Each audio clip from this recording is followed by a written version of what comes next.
So yesterday, more drone madness hit the UK. Dun dun dun. News media agencies everywhere went crazy, and I wonder who this time they're going to pin this on. What innocent party they're going to pin this one on. Heathrow was closed for about an hour after a drone was apparently sighted, even though there's been no video footage of this. Just like a couple of weeks ago before Christmas, there was no video evidence of the apparent drone at Gatwick, which closed the airfields for 36 hours, which is absolutely ridiculous. Today, the RAF have flown in some drone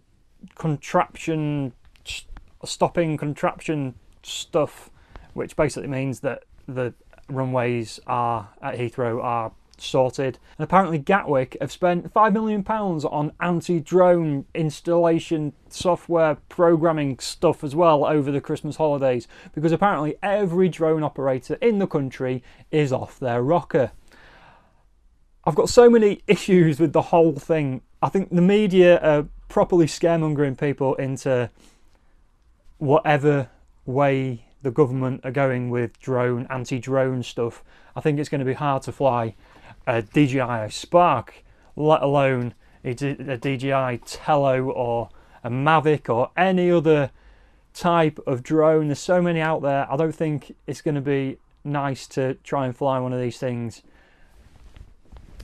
outdoors anymore. It's going to be a bit of a nightmare. I think the public are going to jump on this scaremongering bandwagon and start. I've seen loads of videos on YouTube already of people jumping down drone operators' throats and saying you shouldn't be flying here, blah blah blah. But again, like I said in my last video, if you're flying responsibly, there's no real issue. There's laws in place already without even looking forward to November this year, 2019. There's laws in place already. You can't go over 400 feet in height. You can't fly near airports, which is it's a common sense thing anyway, and you can't fly near people or buildings. So out in the middle of nowhere, you're absolutely fine. But I guarantee the drone police of the general public will still be there having a go at you if you try to fly your drone. I agree that it's not great when people are, for want of a better word, trying to terrorise the country and trying to halt flights and trying to upset people and create a nuisance of themselves in order to bring aircrafts and airports to a standstill. However, look at it from the other side. We're not talking about Brexit anymore. We're not talking about the shambolic politicians that are causing a nuisance to this country. We're now talking about innocent people. If I was those people at Gatwick, not at Gatwick because they were nowhere near Gatwick, the people with the Gatwick incident who the media jumped on it and started blaming them and printing their name and pictures across newspapers and websites, I would be suing the media for every penny that I could.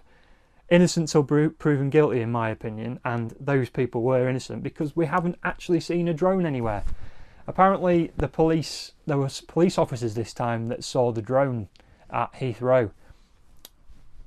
There was no video. As far as I'm concerned, there's been no video of it. So even though the police officers, it doesn't mean anything really.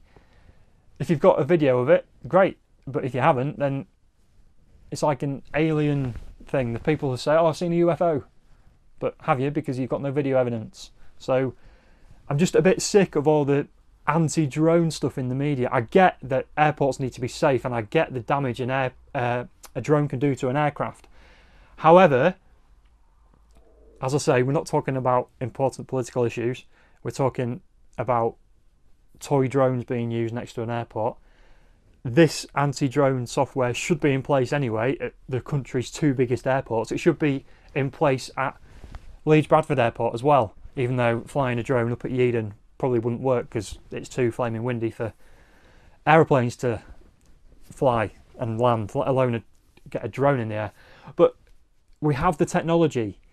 And it's not in place. But we also have the technology to film stuff, and it's not being filmed. So don't believe all the hype. Don't believe the media. Certainly don't believe whoever they tried to pin this one on, because without video evidence, I'm afraid I don't believe it. You can say as much as you want that there's a drone X, Y, and Z places, but I'm just sick of the scaremongering, and I'm sick of the media, and let's just get back onto the important issues that this country is falling apart over, rather than whether or not a drone should be near an airport, because it shouldn't. So get the technology in place, sort it out, don't pin it on people who are innocent, and don't assume that all drone operators are absolute morons as well. That's all I've got to say on it, and that's all I will say on the matter. I've done 2 videos now, and that's it. I think I've made myself pretty clear as to where I stand. I will continue to use this responsibly until the new laws come out in November this year, and then we'll see what those laws say, and if I decide to keep a drone and fly a drone or get a new drone, we'll see what happens. But thank you for watching, and I'll see you on the next one.